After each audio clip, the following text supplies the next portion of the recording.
یہ بات ہے قرآن کی، یہ بات ہے سورہ اخلاص کی۔ وہ وقت جب نبی کریم صلی اللہ علیہ وسلم پر ظلم و ستم کے پہاڑ توڑے جا رہے تھے۔ کفار مکہ آپ صلی اللہ علیہ وسلم کی دعوت توحید سے سخت نالاں تھے۔ ان کے دلوں پر شرک کی تاریکیاں چھائی ہوئی تھیں۔ وہ بتوں کے سامنے سجدہ کرتے، ان سے روزی، اولاد اور عزت مانگتے، اور جب رسول کریم صلی اللہ علیہ وسلم نے فرمایا کہ اللہ ایک ہے، اس کا کوئی شریک نہیں، تو وہ ہنسنے لگے۔ ایک دن کفار قریش کے چند سردار نبی صلی اللہ علیہ وسلم کے پاس آئے۔ ان میں عتبہ، شیبہ، ولید بن مغیرہ، ابو جہل اور امیہ بن خلف شامل تھے۔ انہوں نے کہا کہ اے محمد صلی اللہ علیہ وسلم، ہمیں اپنے رب کا نسب بتاؤ، وہ کس قبیلے سے ہے، اس کا باپ کون ہے، اس کی اولاد کون ہے؟ ان کے ذہن میں اللہ کی ذات کا تصور انسانی جیسا تھا، جیسے کہ ان کے بت جن کے خاندانی سلسلے اور اولادیں تھیں، وہ اللہ کے لیے بھی یہی سمجھنا چاہتے تھے۔ اسی موقع پر اللہ رب العزت نے اپنے محبوب صلی اللہ علیہ وسلم پر سورہ اخلاص نازل فرمائی۔ قل هو اللہ احد اللہ الصمد لم یلد ولم یولد ولم یکن لہ کفوا احد۔ سورہ اخلاص 1 سے 4۔ یہ وہ لمحہ تھا جب اللہ تعالیٰ نے اپنے رسول صلی اللہ علیہ وسلم کے ذریعے دنیا کو اعلان وحدانیت دیا۔ یہ آیات گویا نور کے تیر بن کر شرک کے اندھیروں کو چیر گئیں۔ قل هو اللہ احد، کہہ دو وہ اللہ ایک ہے۔ یہ اعلان ہے کہ اے انسان، جتنے بھی ربوں، دیویوں، طاقتوں کے تم قائل ہو، سب باطل ہیں۔ اصل رب صرف اللہ ہے، یگانہ، بے مثال۔ یہ ایک ایسی وحدانیت ہے جو جسم، وقت، جگہ اور تصور کی قید سے بالاتر ہے۔ اللہ الصمد، اللہ سب سے بے نیاز ہے، یعنی وہ کسی کا محتاج نہیں بلکہ سب اس کے محتاج ہیں۔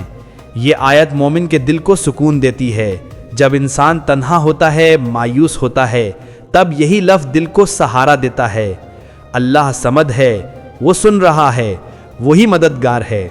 لم یلد ولم یولد، نہ اس نے کسی کو جنا نہ وہ جنا گیا۔ یہ جواب ہے ان سب نظریات کا جو اللہ کے لیے رشتہ داری یا اولاد کا تصور لاتے ہیں۔ نہ وہ باپ ہے نہ بیٹا، وہ ازل سے ہے، ابد تک رہے گا۔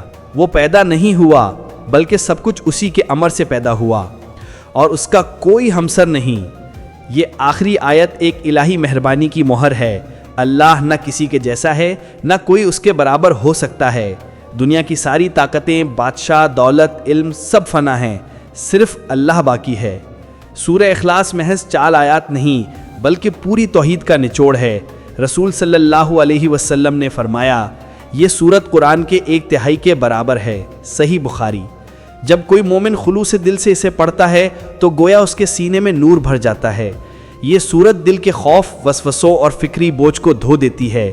یہی وجہ ہے کہ رسول صلی اللہ علیہ وسلم رات کو سونے سے پہلے اسے پڑھتے، صبح میں اسے دہراتے اور ہر تکلیف کے وقت اس سے پناہ مانگتے تھے۔ حضرت ابو سعید خدری رضی اللہ عنہ روایت کرتے ہیں کہ نبی کریم صلی اللہ علیہ وسلم نے فرمایا، کیا تم میں سے کوئی اس بات سے عاجز ہے کہ ہر رات قرآن کا تیسرا حصہ پڑھے؟ صحابہ کرام نے عرض کیا، یا رسول اللہ صلی اللہ علیہ وسلم، اتنا کون کر سکتا ہے؟ آپ نے فرمایا، سورۃ قل هو اللہ احد پڑھنا قرآن کے 1/3 کے برابر ہے۔ صحیح بخاری۔ یہ حدیث اس سورت کی عظمت کو ظاہر کرتی ہے۔ یہ محض چند آیات نہیں بلکہ پورے قرآن کا روحانی جوہر ہے۔ ایک صحابی رسول صلی اللہ علیہ وسلم تھے جو ہر نماز کے بعد سورۃ الاخلاص پڑھا کرتے تھے۔ لوگوں نے نبی صلی اللہ علیہ وسلم سے شکایت کی کہ یہ شخص ہر نماز میں یہی سورت پڑھتا ہے۔ نبی صلی اللہ علیہ وسلم نے اس شخص کو بلایا اور پوچھا، تم ہر بار یہ سورت کیوں پڑھتے ہو؟ اس نے عرض کیا، یا رسول اللہ صلی اللہ علیہ وسلم، مجھے اس سورت سے محبت ہے کیونکہ یہ میرے رب کی صفات بیان کرتی ہے۔ تب نبی صلی اللہ علیہ وسلم نے فرمایا، اللہ بھی تم سے محبت کرتا ہے جیسے تم اس سورت سے محبت کرتے ہو۔ مسند احمد۔ کتنا روحانی منظر ہے۔ ایک بندہ اپنے رب کے بیان سے محبت کرتا ہے اور رب اس محبت کا جواب اپنی محبت سے دیتا ہے۔ یہی تو ایمان کا اعلیٰ درجہ ہے۔ اولیاء اللہ فرماتے ہیں، کہ سورۃ الاخلاص پڑھنے والا شخص اللہ کی ذات پاک کی تجلی سے فیض پاتا ہے۔ جب زبان قل هو اللہ احد کہتی ہے تو دل گویا اعلان کرتا ہے میرے سوا کوئی نہیں، صرف میرا رب ہے جو سب سے بلند، سب سے بے نیاز ہے۔ یہی وہ لمحہ ہوتا ہے جب انسان کے دل سے دنیا کی خواہشات نکل جاتی ہیں۔ اسے احساس ہوتا ہے کہ نہ مال باقی ہے، نہ شہرت، صرف اللہ باقی ہے۔ رسول صلی اللہ علیہ وسلم نے فرمایا، جو شخص صبح اور شام 3 بار سورۃ الاخلاص، سورۃ الفلق اور سورۃ الناس پڑھے، اللہ اسے ہر شر سے محفوظ رکھتا ہے۔ ترمذی شریف۔ یہ سورت گویا روحانی قلعہ ہے۔ جب مومن خلوص نیت سے اسے دہراتا ہے تو شیطان کے وسوسے، حسد کرنے والوں کی نظر اور ہر خوف اس کے قریب نہیں آتا۔ اولیاء فرماتے ہیں کہ اگر کوئی بندہ قلبی یقین سے روزانہ 100 مرتبہ سورۃ الاخلاص پڑھ لے تو اللہ تعالیٰ اس کے ارد گرد نور کا حصار بنا دیتا ہے۔ حضرت انس رضی اللہ عنہ سے روایت ہے، رسول صلی اللہ علیہ وسلم نے فرمایا، جو شخص روزانہ 10 مرتبہ سورۃ الاخلاص پڑھے، اللہ تعالیٰ اس کے لیے جنت میں ایک محل تیار کرتا ہے۔ مسند احمد۔ سوچو، صرف 10 بار قل هو اللہ احد کہنے پر جنت میں گھر، یہ اللہ کی رحمت کی وسعت ہے۔ اور ایک روایت میں ہے کہ جب کسی کے جنازے پر سورۃ الاخلاص پڑھ کر دعا کی گئی تو قبر میں نور اتر آیا۔ بیہقی نے، یہ سورت مرنے والے کے لیے نور رحمت بن جاتی ہے۔ صوفیہ کرام فرماتے ہیں، جس نے سورۃ الاخلاص کو دل سے سمجھا، اس نے معرفت الہی کا دروازہ پا لیا۔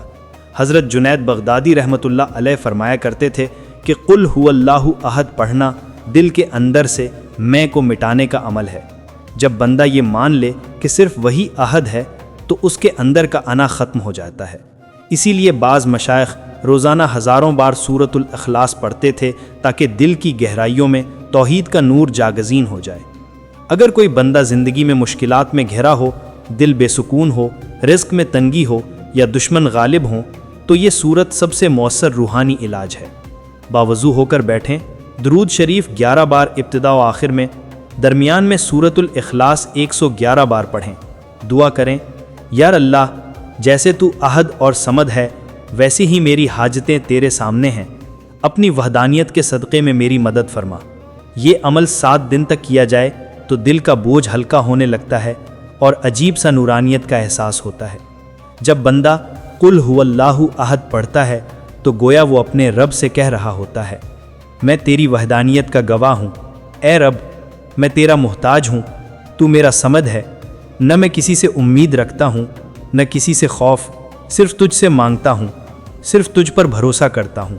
اور دل سے جواب آتا ہے، اے میرے بندے، میں تیرے قریب ہوں، تیرے ہر لفظ میں میرا ذکر ہے اور تیرے ہر سانس میں میرا نام ہے۔ یہ لمحہ وہ ہے جب روح اللہ کے حضور سجدہ کرتی ہے۔ یہی وہ مقام ہے جہاں توحید، عشق اور بندگی ایک ہو جاتے ہیں۔ ایک بزرگ فرماتے ہیں کہ میں نے ایک قبرستان میں رات گزاری، ایک قبر سے روشنی نکل رہی تھی، میں نے خواب میں دیکھا کہ اس قبر والا شخص قرآن کی یہی سورت پڑھ رہا ہے۔ میں نے پوچھا، اے بندہ خدا، تجھے یہ نور کیسے ملا؟ اس نے کہا، میں دنیا میں ہر رات سونے سے پہلے 3 بار سورۃ الاخلاص پڑھتا تھا، اللہ نے اسی کو میری قبر کا نور بنا دیا۔ یہ سورت ہمیں سکھاتی ہے کہ اللہ واحد ہے، اس کے سوا کوئی نہیں، وہ بے نیاز ہے، ہر ضرورت اسی سے پوری ہوتی ہے، وہ ازل سے ہے، ابد تک رہے گا، کوئی اس کے جیسا نہیں، نہ ہو سکتا ہے، اور یہی ایمان کا خلاصہ ہے۔ جب یہ یقین دل میں اتر جائے تو زندگی بدل جاتی ہے، گناہوں سے نفرت، عبادت سے محبت اور اللہ سے قرب نصیب